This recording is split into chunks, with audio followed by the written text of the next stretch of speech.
باز به شما خاطر رسان میکنم که جوانای عزیز، من باور کنین از این خدشه ها و از این مراجعت های زنها به خلاصه آمدم که به شما همه خبر میدهم، چگونه که در جمعه پیشین به شما خبر دادم که خانه‌داری ها را باید که با طریق برنامه های تلویزیونی نکنین.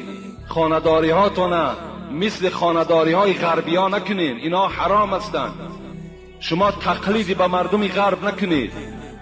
ملت را رفت چون آیین زده است، ملت را رفت چون آیین زده است، مثل خاک اجزای او از هم شکست. هستی مسلم ز آیین است و بس، باطنی دینی نبی این است و بس. خدا رحمت کند محمد اقبال لاهوری را. میگوید از مردم غرب شما پیرو نشین، آن دین و آیین و آن رسم و اصولی که داشتین با او رفتار کنین، با آنها شما معامله نکنین، با گفتار و کردار آنها شما چیکار نکنین، رفتار نکنین. رسول اکرم میگوید سبعتون لا ينظر الیهم الخالق ولا یزکیهم و یدخلهم النار. گوش اندازه بی نهایت وعید سخت از جانب پیغمبر خدا خبر دادم، برای که 7 طایفه گفتم پیغمبر، 7 طایفه هست که خداوند در روز قیامت به اینها نظر نمی کند، در روز قیامت اینها را وارد جنت نمی گرداند و اینها را پاک نمی گرداند و اینها را وارد دوزخ می گرداند. این حدیث شمس الدین ذهبی در کتاب کبائرش آورده است در باب لواطه. میگوید این 7 طایفه کیها هستند؟ یکم الفاعل و المفعول به. پیغمبر گفتند فاعل و مفعول، کننده و کرده شده، یعنی دو مردی که بچه بازی میکنند، کننده و کرده شده هر دو در آتش دوزخ هستند. شمس الدین ذهبی را خدا رحمت کند میگوید وقتی که میگه مرد بالای مرد میبراید، روایتی هست عرش پروردگار میگوید در حرکت میدر آمده است، عرش الهی میگوید می جنبیده است و خداوند میگوید چنان غضبناک میشده است از عمل این دو مردی، حتی میگوید غضبش نزدیک است که آسمان را بر زمین بچسباند. لیکن همون حاملان عرش، ملائکه هایی که در اطراف عرش هستند، اونها میگوید چنان به شتاب سوره اخلاص میخوانند، قل هو الله احد الله الصمد لم یلد ولم یولد ولم یکن له کفوا احد. فقط صفاتهای خداوند میخواندند، چنان زیاد میخوانند که حتی که میگوید آهسته آهسته غضب خدا خاموش میشده است. حضرت عیسی میگوید وقتی من به پیش یک قبر گذر کردم، نگاه کردم که دو جوان بی نهایت عذاب دارند. معجزه حضرت عیسی هم همین بود که از حال قبر خبردار بودند و از خداوند هر چی طلب میکردن خداوند برای اونها عیان میکرد. میگوید پرسان کردم ای دو جوان برای چی شما در این عذاب گرفتار شدین؟ میگوید عذابشان این گونه بود، یک تایمین جوان میگوید مثل آتش میشد، حمله به سوی دیگر میکرد، وای میسوخت، عذاب میکشید. باز یک زمان پس همون به جوانی رفیقی که سوختگی بود، وای باز شکل آدم میکشود، وای آتش میشود، باز اینش میسوزاند. وقتی پرسان کردیم گفتند ما هر دو در دنیا با خواهش یکدیگر بچه بازی میکردیم، یعنی وای مرا استفاده میکرد، من وای را استفاده میکردم. امروز عذاب ما تا روز قیامت همین است که وای مرا میسوزاند، من وای را میسوزاند.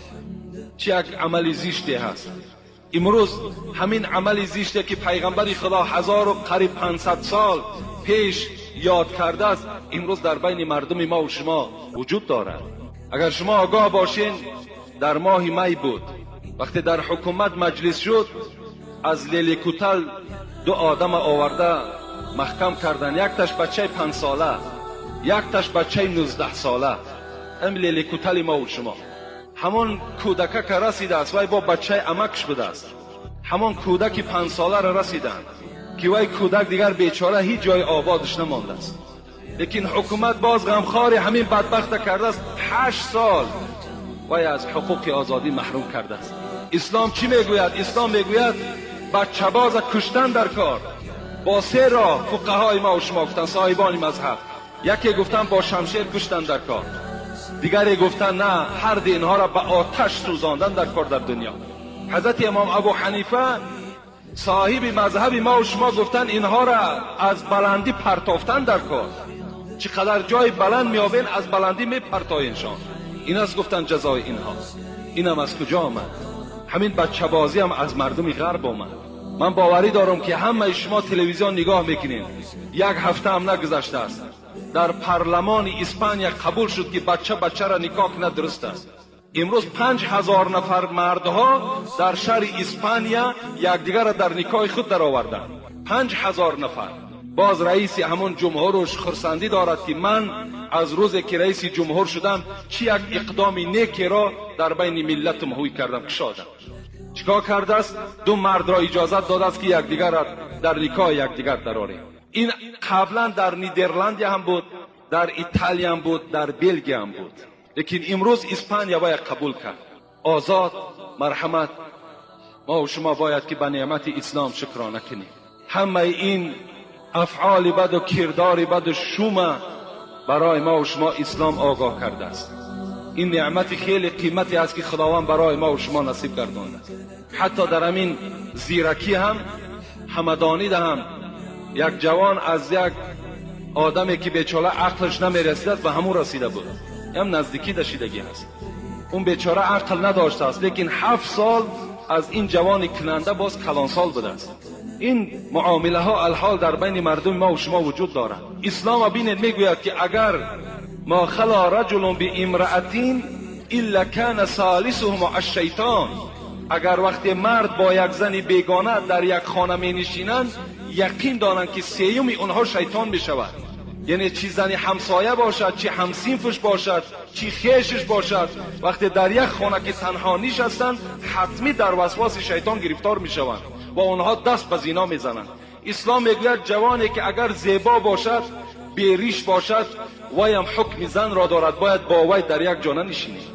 حضرت عبدالله ابن عمر میگوید وقتی در راه نشسته بود نگاه کرد که یک امرد میگویند، عرب ها امرد میگویند، جوان بیریش را امرد میگویند. میگوید یک جوان خیلی زیبا آمده ایستاده بود. در حال حضرت عبدالله میگوید خانه در آمدند، در را بستند. وقتی این میگوید امرد، این جوان از پیش خانه عبدالله که گذشت باز در را گشادند. رفیقای او پرسیدند چرا خانه در آمدی باز بر آمدی؟ گفت یک فتنه از بالا آمده ایستاده بود. پیغمبر خدا گفته بود که کدام جوانی که زیبا صورت است، ریش ندارد، شما همراه او یک جا ننشینید. بین این حکمت های پیغمبر خدا را بین که امروز دو جوانی که یک جا میشوند حتمی به این کار دست داده ایستادند. خدا رحمت کند حضرت امام احمد حنبل میگوید یک جوانی را درس میدادند، وقتی که یک بار آمد دویم بار آمد گفت که دیگر نزد من نیا. گفت نزد من گفت برای تو جایز نیست دست گرفتن. وقتی آمدی یگان محرم خود بیار، یا برادرت باشد یا پدرت باشد، همراه خود بیار. حضرت امام ابو حنیفه میگوید این جوانها را چهره خود به او طرف میگرداند و این جوانها از پس می نشستن درس میگرفتند تا که همین فتنه شیطانی در بین اونها پیدا نشود. انا پیغمبر گفتند یکم کسی که در لعنت خدا گرفتار است انا همون کسی است که در دنیا بچه بازی میکنه، که با این وعیدهایی که الحال گفتم اونها گرفتار میشوند. و دومش کی است؟ دومش پیغمبر خدا گفتند و ناکح بیدی، کسی که با دست خودش حرام میکنه. اینها هم گفتند در لعنت خدا گرفتار هستند و روز قیامت از عذاب خدا خلاص نیستند. حتی رسول اکرم که در همین شمس الدین ذهبی را باب لواطه گفته، یک باب دارد در همین کتابش، میگوید کسانی که با دست خود در دنیا خودشان حرام میکنند اینها روز قیامت دستاشان حامله‌دار میشود. مثل زنی که حامله‌دار میشود دستای اینا حامله‌دار میشوند و مردم میفهمند که اینها در دنیا جوانهای بودند که دست با دست خودشان حرام میکردند. اینها در میدان قیامت شرمنده میشوند.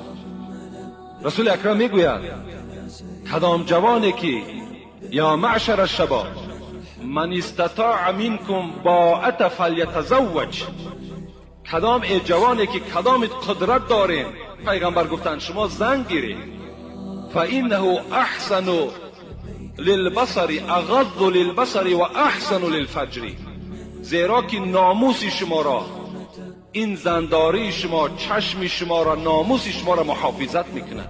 و من لم یستطیع، پیغمبر گفت کدام جوانی که اگر قوت زن گرفتن ندارد فعلیه بصوم، فانه له وجاء.